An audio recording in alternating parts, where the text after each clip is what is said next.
এখানে যারা দালালি করে, ওর দাদা দালালি করছে, ওর বাবা দালালি করছে, ওর বড় ভাই দালালি করছে, ও করে, আমাদেরকে ভাবে ভাড়াটিয়া। কথা বুঝতে পেরেছেন? আপনি শুধুমাত্র প্লিজ ভাই, প্রথম হলো আমি আপনাদের একজন নাগরিক হিসাবে বলতে চাই, আমাকে জাস্ট আপনারা সিভিল ড্রেসে আসবেন, আমাকে একা ছেড়ে দিবেন, আমি রাস্তার উপরে যাব কালকে। আমি যদি সুস্থ আসতে পারি তাহলে আমাকে দেখাবেন যে আমি সুস্থ এসেছি। কারণ ওদের ব্যাপারে আমরা এতগুলো অ্যাকশন নেই, ওরা আমাদেরকে নিজেরা না পারলেও মহিলাদের হলে গালিগালাজ করে যে আমরা কেন ওদেরকে উচ্ছেদ করি।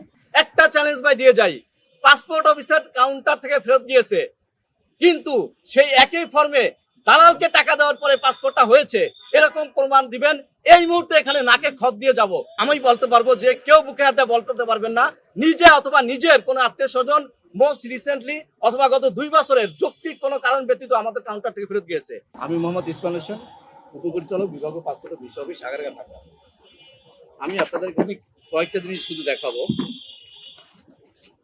এখানে দালাল, প্রথম কথা হলো কেউ আইনের ঊর্ধ্বে নয়। আমি প্রজাতন্ত্রের একজন কর্মচারী, আমি কোনোভাবে কোনো আইন অসাধু কোনো কাজ করে আমি কোনো আইনের ঊর্ধ্বে নয়। এবং প্রজাতন্ত্রের কর্মচারী, আমি যেহেতু বেতনভুক্ত কর্মচারী, আমি জবাবদিহিতার বাধ্য। আচ্ছা, পাসপোর্ট অফিসে এখানে আমার পোস্টিং হলো 2 বছর। তো এখানে সারাউন্ডিংসে যে প্রতারকরা আছে, সেই প্রতারকরা জনগণকে প্রতারণা করে বলেই আমরা কি করেছি, প্রতারকদেরকে ধরে তারপর তাদের নাম ছবি টানিয়ে দিয়েছি। আমরা এই জন্য কি করি, সবসময় আমাদের একটা মাইকিং চলতে থাকে যে আপনারা এই জায়গা থেকে সাবধান থাকুন। হ্যাঁ, আমাদের পাসপোর্ট অফিসের চারপাশে যে প্রতারণা করে, আমার হাতের ডান পাশে বেশ কিছু দেখবেন ছাতা নিয়ে বসে থাকে। এই ছাতাগুলো উচ্ছেদ করার জন্য আমরা প্রতি মাসে আমরা কি করি, আইন শৃঙ্খলা বাহিনীর সাথে যোগাযোগ করি। ইভেন গতকালকে আমি নিজে শেরেবাংলা জঙ্গল থানার ওসির মাধ্যমে ছাতাগুলো উচ্ছেদ করেছি গতকালকে। আজকেও যখন অফিসে আসতেছি তখনই দেখেছি আবার ছাতাগুলো বসে গেছে। এখন আসেন মূল বিষয়ে। আপনারা কেউ কি আছেন যারা অন্তত মোস্ট রিসেন্ট কোনো আত্মীয়কে পাসপোর্ট অফিসে পাঠিয়েছেন? একজনও বলতে পারবেন যে পাসপোর্ট অফিস থেকে ফেরত গিয়েছে? এনিওয়ান? কোনো সুযোগ নাই। কারণ প্রজাতন্ত্রের কর্মচারী, তার কাজ করে দেওয়ার মাধ্যমে আমার কি করতে হবে, বেতন নিতে হবে। শোনেন, এখন আমাদের পাসপোর্ট পেতে, যেই পাসপোর্ট পাওয়ার জন্য কল ডেট দেওয়া থাকে, প্লিজ ভাই এটা জাতিকে জানাবেন, আপনারা আমাদেরকে সহযোগিতা করবেন। আমরা আপনাদের কর্মচারী, মানুষের কাছে দুয়ারে যে সেবা দিয়ে আসবো। এখানে প্রত্যেকটা মানুষের সমস্যা আমরা অ্যাকনলেজ করি। যারা পাসপোর্ট পাওয়ার কথা 22 দিনে, সেই পাসপোর্ট তারা পেয়ে যাচ্ছে 15 থেকে 16 দিনে। তার মানে আমরা 1 সপ্তাহ আগে পাসপোর্ট দিচ্ছি। যেই পাসপোর্ট পাওয়ার কথা 11 দিনে, সেই পাসপোর্ট পাচ্ছে 4th ওয়ার্কিং ডেতে। তার মানে আমরা 7 দিন আগে পাসপোর্ট দিচ্ছি। যেই পাসপোর্ট পাওয়ার কথা 72 ঘন্টায়, সেই পাসপোর্ট পাচ্ছে সর্বোচ্চ 12 ঘন্টায়। Anywhere in Bangladesh. কেউ যদি পঞ্চগড় থেকে পাসপোর্টে বায়োমেট্রিক্স দেয়, সুপার এক্সপ্রেস ফি দেয়, সে বিকালে এই অফিস থেকে পাসপোর্টটা ডেলিভারি নিতে পারে। সুতরাং কোনো প্রতারকের প্রশ্রয় নেওয়ার কোনো দরকার নাই যে পাসপোর্টটা আগে পাওয়ার জন্য।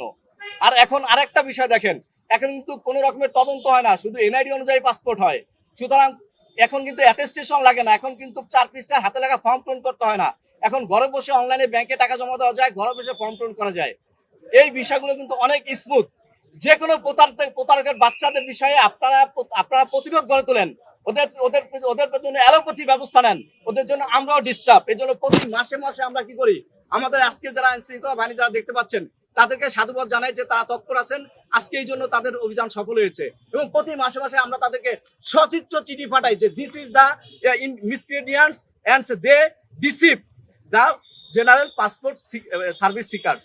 সুতরাং এখানে আমি বলতে পারবো যে কেউ বুকে হাতে বলতে পারবেন না নিজে অথবা নিজের কোনো আত্মীয় স্বজন মোস্ট রিসেন্টলি অথবা গত 2 বছরের যৌক্তিক কোনো কারণ ব্যতীত আমাদের কাউন্টার থেকে ফেরত গিয়েছে। জেডআই ওয়াটার ট্যাঙ্ক দিচ্ছে আজীবন ওয়ারেন্টি। জেডআই ওয়াটার ট্যাঙ্ক, পানির সুরক্ষায় টেকসই সমাধান। একটা চ্যালেঞ্জ ভাই দিয়ে যাই, পাসপোর্ট অফিসার কাউন্টার থেকে ফেরত গিয়েছে, কিন্তু সেই একই ফর্মে দালালকে টাকা দেওয়ার পরে পাসপোর্টটা হয়েছে, এরকম প্রমাণ দিবেন। এই মুহূর্তে এখানে নাকে খত দিয়ে যাব। প্লিজ ভাই আমাদের সাথে আপনারা যোগাযোগ রাখুন, তথ্য নেন, মানুষকে জানান। আর আমরা কেউ আইনের ঊর্ধ্বে না, আমরা প্রজাতন্ত্রের কর্মচারী। দায়বদ্ধতা আছে, দায়বদ্ধতার অনুযায়ী কাজ করে বেতন নেই। আচ্ছা, এখন আজকের যে দালালরা কি হয়েছে, একটু গ্রেফতার হয়েছে, তাদেরকে ইন্টারোগেট করেন। আমি আমি দিদি এখানে দাঁড়ায় থাকবো। এখানে এখানে যদি মনে করেন যে অফিসের সংশ্লিষ্টতা থাকে, যে অফিসকে দিয়ে কোনো দালাল চক্র আগে কাজ করে দিতে পেরেছে, আমি নিজে দায়িত্ব নিলাম, আমি তার ব্যবস্থা নিব। আপনি জানেন যে গত 12 মাসে আমাদের কতজন অফিসার সাসপেন্ড হয়েছে? গত 12 মাসে আমাদের কতজন অফিসার কতজন কর্মচারী বিভিন্ন মেয়াদে শাস্তি পেয়েছে। ঠিক আছে, তো আমাদের এই বিষয়গুলো চলমান আছে ভাই। কারো মনে করেন অসৎ উপায় চাকরির নিয়ম বহির্ভূত কাজ করে কোনো সুষ্ঠুভাবে চাকরি করার কোনো সুযোগ নাই। সে আজকে করবে, কাল করবে, তৃতীয় একদিন ধরা পড়বে। ধরা পড়ার পর প্রতিটা জায়গায় আমলে নেওয়া হচ্ছে এবং ব্যবস্থা নেওয়া হচ্ছে। এখানে যারা দালালি করে, ওর দাদা দালালি করছে, ওর বাবা দালালি করছে, ওর বড় ভাই দালালি করছে, ও করে আমাদেরকে ভাবে ভাড়াটিয়া। কথা বুঝতে পেরেছেন?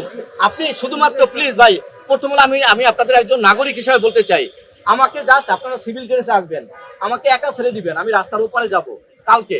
আমি যদি সুস্থ আসতে পারি তাহলে আমাকে দেখাবেন যে আমি সুস্থ এসেছি।